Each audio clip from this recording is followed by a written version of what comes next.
Hi dear student, मैं सुभाष चंद्र कुशवाहा।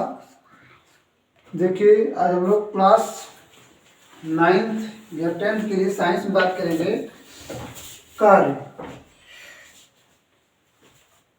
कार्य तथा बल,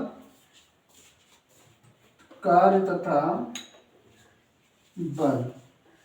ठीक है, इसकी बात करें work and energy, WORK, work and energy.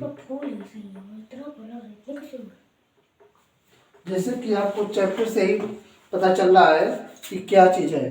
ठीक है, कार्य और ऊर्जा के बारे में हम लोग आज अध्ययन करेंगे। तो इसमें ध्यान दें कि पहले हम लोग कार्य के बारे में जानें। ठीक है, कार्य क्या होते हैं, कैसे होंगे, ध्यान से पहले समझ लीजिए। कार्य क्या है? कार्य मतलब कोई वस्तु यहाँ रखी गई है, इस पर बल लगाने से, बस पर बल लगाने से यह कितना दूर विस्थापित हुई, कितना दूरी चली। ठीक है, यहाँ से ए से अगर बी तक वस्तु गई, ए से विस्थापित होकर बी तक गई, इनको हम कहेंगे W बराबर F क्रॉस D या W बराबर F इंटू D। ठीक है, या इसको हम लोग इस तरह भी लिख सकते हैं, F क्रॉस D या F into D cos theta. ठीक है, यह कितनी दूर विस्थापित हुई या कितनी दूर चली, या कभी कभी हम डिस्टेंस को यस से भी लिखते हैं। तो यस से अगर लिखेंगे विस्थापित वस्तु, तो यहाँ डी लिखेंगे, यस लिखेंगे और यहाँ हो जाएगा यस कॉस थीटा। देखिए, आप लोग वेक्टर पढ़े हैं, वेक्टर आगे चल के क्लास 12th में पढ़ना है, 11th में, तो वहाँ हम लोग बताएंगे एफ क्रॉस मतलब ए क्रॉस बी को क्या लिखते हैं। ठीक है, ए क्रॉस बी को क्या लिखेंगे। ठीक है, तो वहाँ पर बताया जाएगा आपको। तो डॉट और क्रॉस में गुणन में यह जानते हैं, तो यहाँ डॉट लगाएं जब क्रॉस थीटा, मतलब इसमें दिशा की क्या आवश्यकता होती है। ठीक है, फिर समझ लें, अगर कोई वस्तु यहाँ पर रखी गई है, ठीक है, इसके ऊपर अगर हम इसको धक्का दे करके बल एफ लगा करके जितना दूर विस्थापित कर दें, मान लो यहाँ गई, ए से बी तक चली, ठीक है, तो यह दूरी जितना चलेगी यही इसका विस्थापन हो रहा है। तो W बराबर होगा F into yes cos theta, यही यस है। बात समझ में आपको आ गई होगी। अब हम इसकी परिभाषा लिख लें थोड़ा सा। ठीक है, परिभाषा लिखें।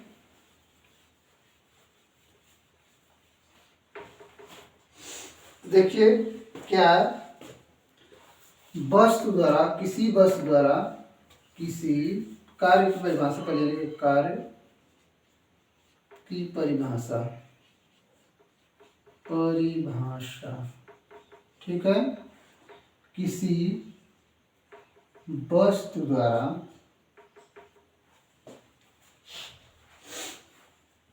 किसी वस्तु पर बल लगाने से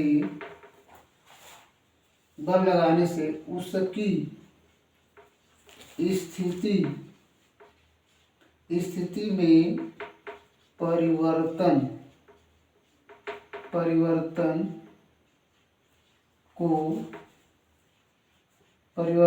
को उस वस्तु का कार्य कहते हैं। मतलब कितना दूर वस्तु विस्थापित हुई, बात समझ रहे हैं, जितना दूर विस्थापित होगी उसको हम कहेंगे उस कार्य कर रहा है। तो मान लो, जब अभी बताया कि यह वस्तु मान लो यहाँ पर रखी गई है, ठीक है, वस्तु यहाँ पर है और यहाँ पर आ गई, ठीक है, तो यह दूरी बीच में कितनी चली, यस चली, यह वस्तु ये थी और यह बी के स्थान पर पहुँच गई, तो हमारा कार्य कितना इस पर बल लगा ना, तो W बराबर F into yes cos theta, F into yes cos theta. अब चाहे तो हम इसका मात्रक निकालें, या कार्य बराबर होगा, कार्य बराबर बल गुणे विस्थापन, ठीक है। हम लोग कार्य का मात्रक निकालें, तो कार्य का मात्रक क्या होगा, कार्य का मात्रक बराबर, ठीक है, कार्य का मात्रक बराबर, कार्य का मात्रक, बल का मात्रक क्या होता है, न्यूटन, ठीक है, गुणे मीटर, न्यूटन गुणे मीटर, हाँ समझे, न्यूटन गुणे मीटर। तो ये हम इसका कार्य का मात्रक कह सकते हैं, कार्य न्यूटन मीटर, या इसका दूसरा मात्रक जूल भी होता है, क्या होता है, जूल, कार्य का मात्रक क्या होगा, जूल होगा। तो इस तरह से यह मात्रक आप देख सकते हैं कि क्या मात्रक इसका है। और देखिए इसमें अगर एक मात्रक और आप चाहे तो ज्ञात कर सकते हैं, जैसे इसको हम तोड़ दें न्यूटन को, तो किलोग्राम, किग्राम मीटर, किग्राम मीटर प्रति सेकेंड स्क्वायर इंटू, या इस मीटर को लगाए तो मीटर स्क्वायर हो जाएगा, ठीक है। इसकी बीमा बात करें, बीमा चाहे तो लिख सकते हैं m/L/2 यह कार्य का क्या होगा, बीमा भी होगी, हम लोग 11 पढ़ते हैं बीमा, तो इस तरह बीमा भी होगी, और इस तरह इसका मात्रक, मात्रक न्यूटन मीटर या जूल या किलोग्राम मीटर प्रति सेकेंड स्क्वायर, ठीक है, होगा।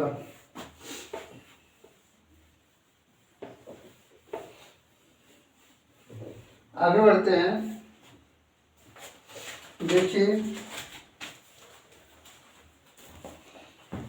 ऊर्जा, ऊर्जा क्या है, और एक बात और समझ लें, अगर वस्तु के स्थिति में कोई परिवर्तन नहीं हो रहा है, वस्तु की स्थिति में कोई परिवर्तन नहीं हो रहा है, जैसे मान लो यहाँ पर बहुत बड़ा पत्थर एक रखा टुकड़ा, पत्थर का टुकड़ा है, ठीक है, इसको हम कितना हो धक्का मारे, यह अपने जगह पर है, विस्थापन इसका नहीं हुआ, मतलब विस्थापन के बराबर क्या हुआ, 0 हुआ, तो हम कहेंगे कार्य नहीं हुआ, ठीक है, कार्य नहीं हुआ, विस्थापन यदि नहीं होता तो कार्य भी नहीं होता।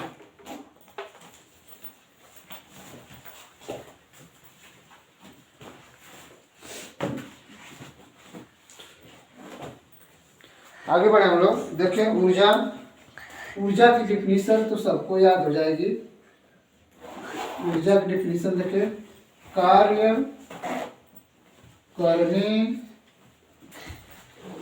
करने की क्षमता को ऊर्जा कहते हैं, ऊर्जा कहते हैं, कार्य करने की क्षमता को ऊर्जा कहते हैं, मतलब कार्य जितना होगा वही ऊर्जा होगी, ठीक है। ई बराबर होता है, ऊर्जा के कई मात्रक होते हैं, तो हम लोग जो भी इसमें क्लास 9th में क्या है, क्लास 9th में हम लिख सकते हैं ई बराबर mv², 1/2 mv², या एक होता है ई बराबर mgh, ठीक है। यह दोनों ऊर्जा के मात्रक हैं, आप जिस तरह निकाल सकते हैं। देखिए ऊर्जा कम इसमें है क्या, यहाँ यम द्रव्यमान है, वस्तु का द्रव्यमान, वस्तु का द्रव्यमान, ठीक है, भी वस्तु का अंतिम वेग, ठीक है। यह हो गया, इसको हम कहते हैं गतिज ऊर्जा, कौन ऊर्जा ना, स्थितिज, हाँ गतिज ऊर्जा, गतिज ऊर्जा, ठीक है। जो ऊर्जा गति के कारण उत्पन्न होती है गतिज ऊर्जा कहते हैं, ठीक, और जो ऊर्जा स्थिति के कारण उत्पन्न होती है उसको हम स्थितिज ऊर्जा कहते हैं, इसका नाम है स्थितिज ऊर्जा, स्थितिज ऊर्जा, ठीक है, स्थितिज ऊर्जा। ई बराबर mgh और ई बराबर ½ mv²। तो इसमें भी जान लेंगे हम क्या है, यम वस्तु का द्रव्यमान, वस्तु का द्रव्यमान, जी त्वरण, गुरुत्वीय त्वरण कर लीजिए, गुरुत्वीय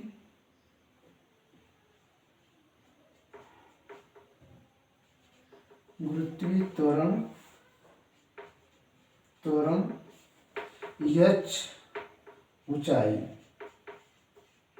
बस कितना ऊंचाई तक जा रही है। ठीक है, यह हम इसके जान गए कि कार्य करने की क्षमता को ऊर्जा दो प्रकार की होती है, एक गतिज ऊर्जा और एक स्थितिज ऊर्जा। ठीक है, तो गतिज ऊर्जा का सूत्र यह है, जिसमें इसमें ज़्यादा हम लोग को नहीं पढ़ना है, तो थोड़ा सा ही पढ़ना है, तो जान लें। एक एक बता देंगे हम आपको गतिज ऊर्जा क्या है। ठीक है, तो गतिज ऊर्जा की डिफिनीशन आप चाहे तो लिख सकते हैं। प्रत्येक वस्तु गतिशील है और गति के कारण कार्य करने की क्षमता होती है। मतलब प्रत्येक वस्तु क्या है, अब इसकी डिफिनीशन आप जान लें। अभी तो यहाँ पर हम चीज़ बताई लिखवाई दिए हैं, लेकिन गति जब डिफिनीशन जान लें कि प्रत्येक वस्तु क्या है, गतिशील है, तो गति के कारण जो ऊर्जा उत्पन्न होती है उसे हम कहेंगे गति ऊर्जा। इसका सूत्र लिखेंगे E बराबर हाफ mv², जहाँ वस्तु m वस्तु का द्रव्यमान है, v वस्तु का अंतिम वेग, और इसका मात्रक लिखना होगा, तो इसका मात्रक होता है जूल। गतिज ऊर्जा का मात्रक क्या होगा, सब प्रत्येक ऊर्जा का मात्रक एक ही है, बस जूल है। ठीक है, और इसी ऊर्जा की परिभाषा सुन लीजिए। प्रत्येक वस्तु स्थिर अवस्था में रहती है, तो स्थिर अवस्था में रहने के कारण जो ऊर्जा उत्पन्न होती है उसे हम कहते हैं स्थिर ऊर्जा। इसका मात्रक होता है E बराबर mgh। m जहाँ m क्या है, वस्तु का द्रव्यमान, g गुरुत्वीय त्वरण, और ये ऊंचाई, मतलब वस्तु कितनी ऊंचाई तक हम ले गए। जैसे हम एक 5 किलो का वजन लेकर के इतना ऊंचा अपने हाथ से उठाए, तो हम हाइट h हो गई, m 5 हो गया, तो हम m कितना हो गया, 5 किलोग्राम हो गया, और गुरुत्वीय त्वरण इस पर लगा, तो उसका हम तीनों का गुणा कर देंगे तो हमारी क्या निकल जाएगी, स्थिर ऊर्जा निकल जाएगी। इसका भी मात्रक वही जूल ही होता है। ठीक है, इतनी तो आप जान गए।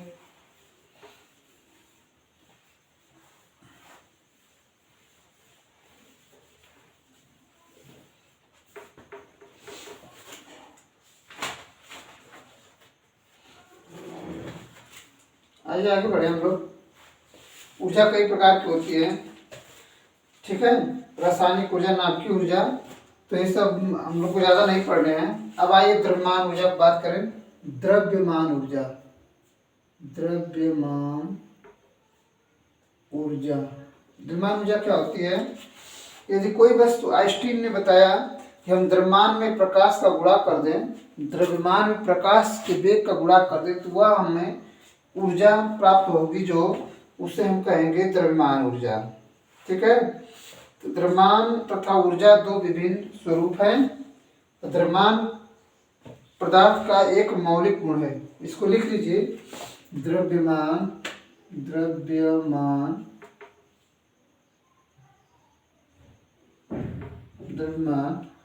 पदार्थ का मौलिक गुण है। ठीक है, जो प्रत्येक पदार्थ में होता है, जो प्रत्येक पदार्थ में होता है। ठीक, ऊर्जा पदार्थ के कार्य करने की क्षमता को कहते हैं। ऊर्जा पदार्थ की कार्य करने की क्षमता को ऊर्जा कहते हैं। ठीक, तो आइंस्टीन ने सिद्ध किया कि द्रव्यमान तथा ऊर्जा एक दूसरे से संबंधित है। आइंस्टीन ने सिद्ध किया कि द्रव्यमान और ऊर्जा एक दूसरे से क्या है, संबंधित है, और उसने एक सूत्र दिया E बराबर mc²। m क्या है, m वस्तु m, एक मिनट बता रहे हैं, पदार्थ का द्रव्यमान, द्रव्यमान मतलब हम समझ लीजिए कि इसको कहेंगे पदार्थ के द्रव्यमान की क्षति। क्या है, क्षति मतलब नष्ट हुई। कितनी नष्ट हुई? जैसे हम यूरेनियम की बात करते हैं, यूरेनियम या जो बाउंडर होता है 235 या 36 होता है, इनकी ऊर्जा इसी तरह से बनती है। तो जब इनके या विघटन होते हैं तो इनकी क्षति क्या होती है? नष्ट होती है। तो इनकी जब द्रव्यमान नष्ट होगा तो ऊर्जा के रूप में उपयोग करते हैं। और सी प्रकाश का वेग है, सी प्रकाश का वेग।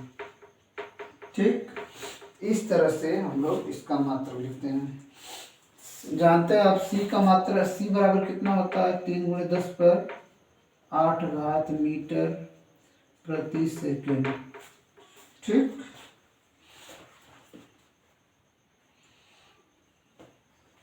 एक ग्राम द्रव्यमान बराबर होता है, एक लिख लीजिए कहीं, 1 ग्राम द्रव्यमान बराबर 9 × 10⁻³ जूल। ऊर्जा के तुल्य, ऊर्जा के तुल्य होता है। ठीक है, इस तरह से आप लोग आज जाने ऊर्जा के बारे में। और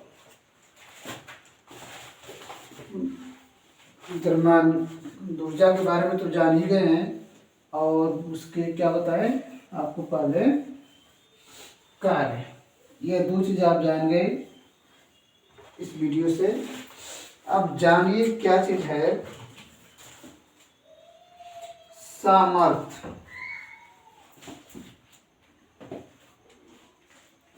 सामर्थ्य क्या होते हैं? सामर्थ्य, सामर्थ्य, ठीक, अथवा शक्ति, अथवा शक्ति, सामर्थ्य और शक्ति। तो पहले हम सामर्थ्य की डिफिनीशन जाने। इसकी सामर्थ्य क्या होता है? ठीक है, किसी कर्ता के कार्य करने की दर को उसकी सामर्थ्य और शक्ति कहते हैं। मतलब दोनों एक ही चीज है, सामर्थ्य या शक्ति कह सकते हैं। ठीक है, सामर्थ्य या शक्ति, इसको हम पावर कहते हैं। ठीक है, तो दोनों एक ही चीज है। तो किसी कर्ता के कार्य करने की दर उसकी सामर्थ्य अथवा शक्ति कहलाती है। इसको लिख लें, किसी कर्ता के कार्य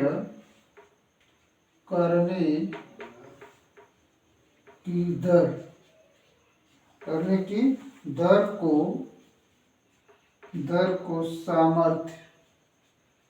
सामर्थ्य अथवा क्या कहते हैं? अथवा शक्ति कहते हैं। ठीक है, सामर्थ्य को शक्ति कहते हैं। तो कार्य बराबर होता है, कार्य बराबर सामर्थ्य बराबर ना, सामर्थ्य को निकालना है ना, सामर्थ्य बराबर होता है कार्य बटा के समय, कार्य बटा के समय। या लिख सकते हैं इसको, यदि किसी कर्ता द्वारा 30 सेकेंड में W कार्य होता है। ठीक है, जब कार्य होगा तो हम सामर्थ्य को P से लिखते हैं, सामर्थ्य P = W/T। ठीक है, या हम लिख सकते हैं 1 वाट बराबर होता है 1 जूल प्रति सेकेंड। इसी से मात्रक निकालेंगे। मतलब हम इसका मात्रक, सामर्थ्य का मात्रक क्या लिखेंगे? वाट लिखेंगे। क्या लिखेंगे? सामर्थ्य का मात्रक लिख लीजिए, मात्रक बराबर वाट। क्या है? वाट। 1 वाट बराबर होता है 1 जूल प्रति सेकेंड। ठीक है, एक कस्व शक्ति 1 HP बराबर होता है 746 वाट। इसको याद रखें, एक अश्व शक्ति बराबर 746 वाट। और एक चीज़ और जान लें, ये तो आपको बात समझ में आ गई होगी, ठीक है।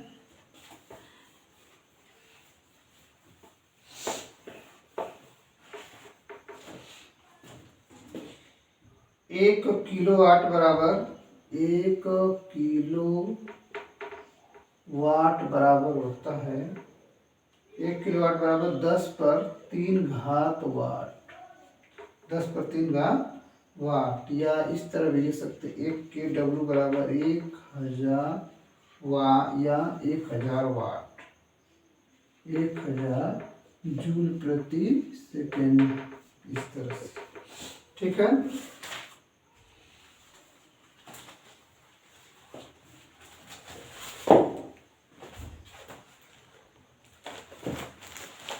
तो आज के टॉपिक में इतना ही।